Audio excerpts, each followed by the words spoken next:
Imaginez la scène 2 secondes. Il est 3 heures du matin, on est au beau milieu de la nuit dans la cuisine bien crasseuse d'un fast-food. Ouais, l'ambiance bien glauque. C'est ça. Et là, un gars de 136 kilos, complètement épuisé, passe sa nuit à pulvériser du poison sur des nids de cafards. Et des rats aussi. Le boulot de rêve, quoi. Ah, tu m'étonnes. Et quand il rentre chez lui à l'aube, son petit déjeuner, c'est invariablement un milkshake géant au chocolat et une boîte entière de beignets. D'accord. Donc, de l'extérieur, son avenir semble totalement inexistant. Et pourtant, quelques mois plus tard à peine, ce même gars devient l'une des recrues les plus redoutées et les plus respectées des Navy SEALs. L'élite absolue des forces spéciales américaines, pour le coup. Exactement. Et je suis fasciné par ça. La question qui s'impose tout de suite, quand on lit ça, c'est comment un être humain accomplit un tel saut quantique? Genre, comment on passe du désespoir le plus total à une maîtrise de soi qui défie carrément la médecine? C'est toute la promesse du matériel qu'on explore aujourd'hui dans cette nouvelle plongée. Je suis vraiment ravie qu'on aborde ça. On décortique les mémoires de David Goggins extraites de son livre « Plus rien ne pourra me blesser ». Un titre qui annonce la couleur, hein? Complètement. Mais il faut poser une fondation essentielle directe. C'est pas juste un récit de survie classique où le héros finit par trouver la lumière à la fin. Non, c'est beaucoup plus sombre et méthodique que ça. Voilà. Notre mission aujourd'hui, c'est d'analyser une mécanique très précise que le texte appelle l'algorithme évolutionnaire. Ce terme m'a tout de suite accroché dans les sources, l'algorithme évolutionnaire. Ça veut dire quoi, concrètement, dans ce contexte? En fait, si on regarde notre biologie, notre cerveau a évolué pendant des millénaires avec un seul vrai objectif en tête, notre survie. D'accord, donc éviter le danger. C'est ça. Pour survivre dans un environnement hostile, l'algorithme de base de notre esprit, c'est de conserver l'énergie, de fuir la douleur et de chercher le confort à tout prix. Le chemin de la moindre résistance, quoi. Exactement. Dès que ça devient difficile, le cerveau envoie des signaux d'alarme pour nous forcer à abandonner. Mais le parcours de Goggins, c'est la découverte d'une méthode pour pirater cet algorithme. Il l'a paqué. Ouais.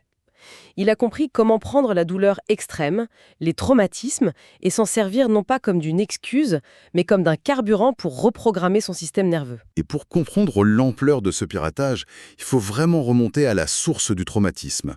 Le contraste au début de sa vie, il est saisissant. On est en 1981 à Williamsville. Une banlieue très chic de l'État de New York. Ouais. De l'extérieur, c'est le rêve américain pur jus. T'as la grande maison blanche, le porche majestueux, la pelouse coupée au millimètre. La carte postale. C'est ça. Et dans l'allée, attention, une Rolls-Royce garée juste à côté d'une Corvette noire. Mais dès qu'on passe la porte d'entrée, On bascule dans un film d'horreur. l'enfer absolu. L'illusion d'optique était parfaite. Le père de David, Trunis Goggins, avait bâti cette façade de respectabilité. Il gérait une immense piste de roller, le Skateland, à Buffalo. Le roi de la nuit locale, en gros. Ouais, un homme d'affaires hyper charismatique en apparence, mais les sources montrent une réalité bien plus glauque. Trunis dirigeait secrètement un réseau de prostitution de l'autre côté de la frontière, au Canada. Ah ouais, la double vie totale. Et surtout, il gérait sa propre famille comme une main-d'œuvre gratuite sous la menace constante d'une violence physique inouïe. Et les détails de cette violence dans le texte sont glaçants. À seulement 6 ans, David, il joue pas au Lego dans sa chambre. Il est perché sur un tabouret au Skateland et il passe ses soirées et même une partie de ses nuits à nettoyer des patins à roulettes. À 6 ans, c'est fou. A fait spirer des aérosols toxiques dans une pièce sans aération. Il a les yeux injectés de sang, il est privé de sommeil. Et le pire, c'est que le retour dans cette fameuse Maison Blanche, ça n'offre aucun répit. Non, c'est même là que le pire arrive. Il y a cet épisode terrifiant décrit dans les sources. La mère de David essaie de se défendre contre son mari et elle se retrouve rouée de coups de ceinture, le visage en sang. C'est insoutenable à lire. Et elle rampe sur cette fameuse moquette parfaite, juste pour essayer d'attendre un bouton d'alarme pour appeler la police. Tu imagines l'impact sur un gamin. Un enfant exposé à ce niveau de terreur au quotidien. Il peut pas se développer normalement. C'est clair. Finalement, sa mère trouve le courage de fuir avec lui. Une vraie évasion nocturne. Il se cache chez des voisins pour finalement atterrir chez les grands-parents à Brazil dans l'Indiana. Et là, on a souvent tendance à se dire « l'enfant est sorti de l'environnement abusif, le problème est réglé, la page est tournée ». Sauf que la biologie de l'enfant, elle, n'a pas tourné la page. C'est flagrant quand il commence l'école dans l'Indiana. David a accumulé un retard immense. Au début, il tombe sur Sœur Catherine, une prof avec une patience incroyable. Heureusement qu'elle était là. Ouais, elle s'assoit avec lui, elle lui fait répéter les mots et elle arrive à lui faire rattraper un peu de son retard en lecture. Mais l'année d'après, c'est la douche froide. Il tombe sur une certaine mademoiselle D. Ah, elle, son approche est diamétralement opposée. C'est le jour et la nuit. Elle le stigmatise devant toute la classe, elle pointe ses lacunes et elle milite carrément pour l'envoyer en enseignement spécialisé. Ce qui a des conséquences directes sur lui. Immédiate. David développe un bégaiement hyper sévère, une phobie sociale paralysante. Et surtout, il commence à tricher systématiquement à tous ses contrôles, juste pour survivre dans le système. En fait, la différence entre ces deux profs, ça illustre super bien le concept de stress toxique dont parlent les sources. C'est-à-dire, Quand un cerveau en plein développement baigne dans une violence pareille, le système nerveux sympathique reste bloqué en mode combat ou fuite. Les niveaux de cortisol sont saturés. l'hormone du stress. Voilà. Du coup, le cortex préfrontal, qui gère la logique et la mémoire, est court-circuité. C'est l'amygdale qui prend le relais pour gérer la survie immédiate. Mademoiselle D, elle voyait juste un gamin paresseux. Alors qu'il était en mode survie. Exactement. Elle comprenait pas que son cerveau était biologiquement incapable d'assimiler de nouvelles infos dans un environnement qu'il percevait comme une menace. Pour le coup, j'aime bien utiliser une analogie visuelle pour ça. Imagine le cerveau de cet enfant comme un smartphone dernier cri. Ok, je vois l'idée. Sauf que sur ce téléphone, t'as une application d'alerte d'urgence, genre une sirène anti-bombardement, qui tourne constamment en arrière-plan à pleine puissance. Ah ouais, la batterie fond à vue d'œil. C'est ça. La batterie, c'est l'énergie cognitive. Elle se vide à une vitesse folle. Donc essayer d'apprendre les maths dans ces conditions, c'est comme essayer d'ouvrir une grosse appli vidéo sur un tel qui est à 2% de batterie et qui surchauffe. Ça plante à chaque fois. C'est une super image. Et le drame de cette batterie déchargée, c'est que les médecins se plantent souvent de diagnostic. À l'époque, ils examinent David et posent le diagnostic classique, Le fameux TDAH. le trouble du déficit de l'attention. L'école veut le mettre sous Ritaline direct. Alors que le matériel marchait très bien. C'est ça. Son disque dur n'était pas défectueux.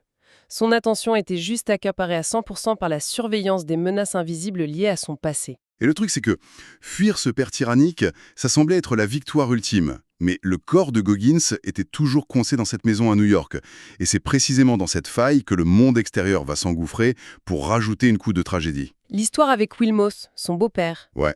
Sa mère pensait avoir trouvé la paix avec cet homme. Pour David, c'est la première figure paternelle saine. Il lui apprend à jouer au basket, il ramène de la chaleur dans la maison. Et là, de manière totalement absurde, Wilmot est assassiné. Abattu dans son propre garage. De sang-froid. Et ça crée une onde de choc dévastatrice. Sa mère, qui avait tenu bon pendant des années face au coup de son ex-mari pour protéger son fils, elle s'effondre. Elle plonge dans un trou noir émotionnel, une apathie totale. Et là, attends, j'ai besoin qu'on s'arrête 2 secondes. Je comprends tout à fait la douleur du deuil, mais comment une mère, qui s'est battue comme une lionne, peut se déconnecter à ce point de la réalité? Surtout quand on sait ce que son gamin vit à l'extérieur. C'est une question hyper importante. En fait, c'est la mécanique même du traumatisme. Le système nerveux a une limite stricte de ce qu'il peut encaisser. La fameuse bande passante dont on parlait. Voilà, sa mère a passé sa vie en hypervigilance. Avec Wilmot, elle s'est enfin autorisée à baisser la garde. Et quand on lui arrache cette sécurité, son cerveau disjoncte pour la protéger de la folie pure et simple. Une disjoncteur qui saute. C'est pas un manque d'amour pour David. C'est un mécanisme de survie extrême. Elle n'a physiquement plus l'énergie pour gérer une seule crise de plus. Et des crises, il y en a tous les jours pour lui à ce moment-là. Parce qu'à Brésil, Goggins est face à un racisme ambiant d'une violence insoutenable. Le racisme viscéral des petites villes de l'époque. Un jour, il ouvre son manuel d'espagnol en classe. Il trouve un dessin de lui pendu avec des insultes raciales et des menaces de mort écrites par les autres élèves. C'est d'une violence inouïe. Et ça s'arrête pas là. Sur une route, un gars sort d'un pick-up et pointe une arme à feu direct sur sa tête. Il y a aussi cette scène au Pizza Hut. Le père d'une fille de son lycée débarque au milieu du resto, il se met à hurler et il interdit à sa fille de s'asseoir à côté de ce garçon noir en utilisant des mots atroces devant tout le monde. Faut pas oublier que la région, c'est un bastion historique du Ku Klux Klan. Ils organisent encore des rassemblements juste à côté. C'est étouffant. Les mémoires décrivent ça comme l'épuisement d'être le seul. Quand il y a la seule personne noire dans une ville aussi raciste et que ta maison est devenue silencieuse comme une tombe, il n'y a plus aucun refuge. Nulle part où se cacher. Du coup, sa réaction d'adolescent est fascinante psychologiquement. Puisqu'on le déteste, il décide de devenir le cauchemar de ces gens. Il adopte un style voyou, pantalon hyper large, musique rap à fond dans la voiture. Il se fabrique une armure. Mais c'est une armure qu'il bouffe de l'intérieur. Ça masque une absence totale d'estime de lui-même. Il essaie de s'engager dans l'armée de l'air pour les para-rescue. Une unité d'élite déjà. Ouais. Mais ça implique des épreuves dans l'eau. Et lui, il a une peur panique de l'eau. Il sait presque pas nager. Et au lieu d'affronter ça, il trouve une excuse médicale.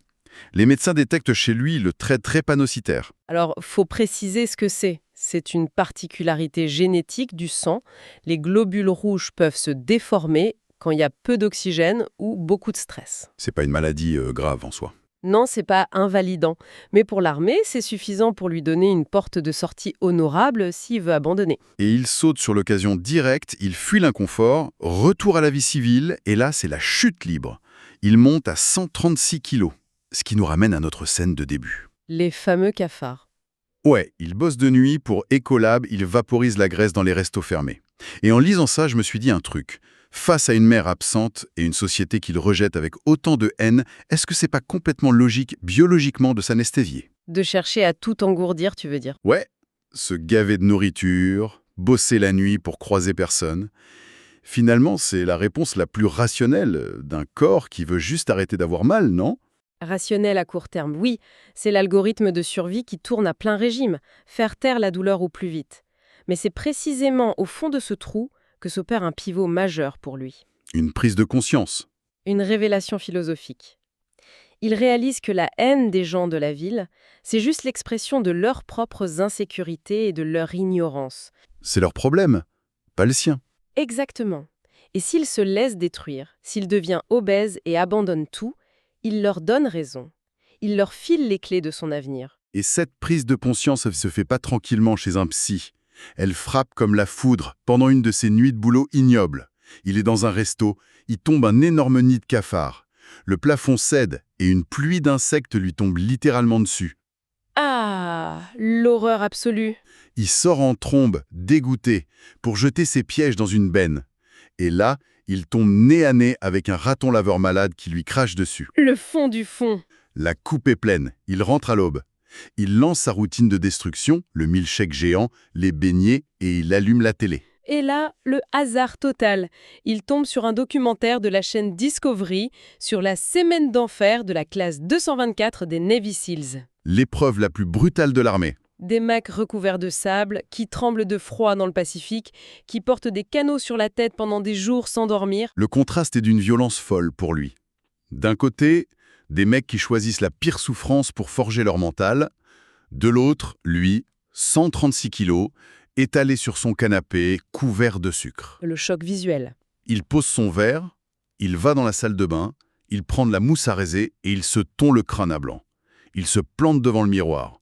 Et c'est là qu'il invente le concept du miroir des responsabilités. Un moment charnière du livre. Le dialogue avec lui-même est brutal. Il se regarde dans les yeux et il se dit les pires vérités.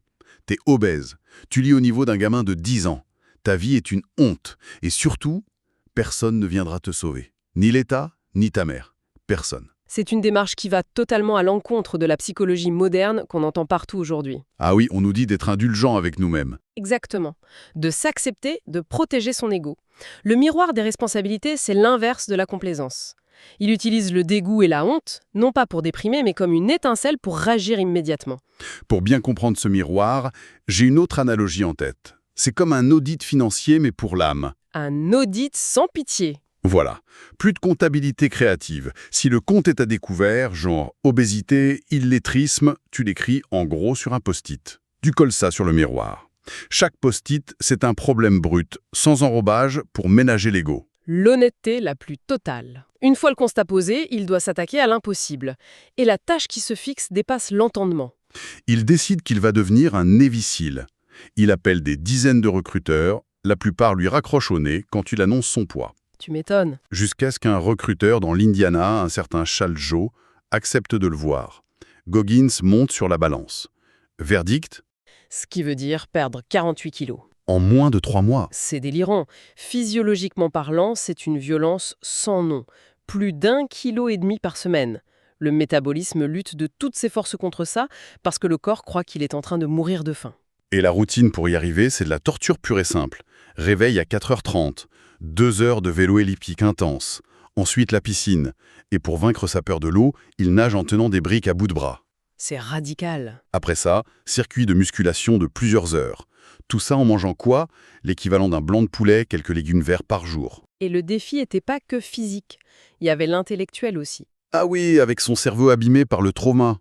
Il devait repasser l'ASVB, le test militaire, et obtenir très précisément 50 points en compréhension mécanique. Un domaine où il connaissait rien. Et comment tu apprends quand ton cerveau ne retient rien? Par la force brute. C'est-à-dire, Il achetait des manuels, il s'asseyait la nuit, il lisait une page et il la recopiait entièrement à la main. S'il s'en souvenait pas, il recommençait, des dizaines, des centaines de fois. de la mémoire musculaire appliquée aux neurones, quoi. Voilà. Il a gravé les connaissances par la répétition obsessionnelle. Et cette obsession, parlons-en.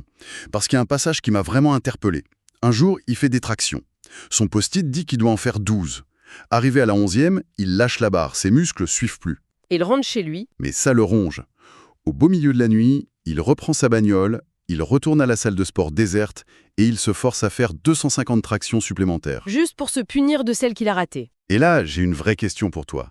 C'est pas hyper dangereux de célébrer ce genre de comportement? Genre, où est la limite entre la discipline saine et l'autodestruction pathologique? Je comprends totalement ta réaction. Vu de l'extérieur, on dirait un trouble du comportement.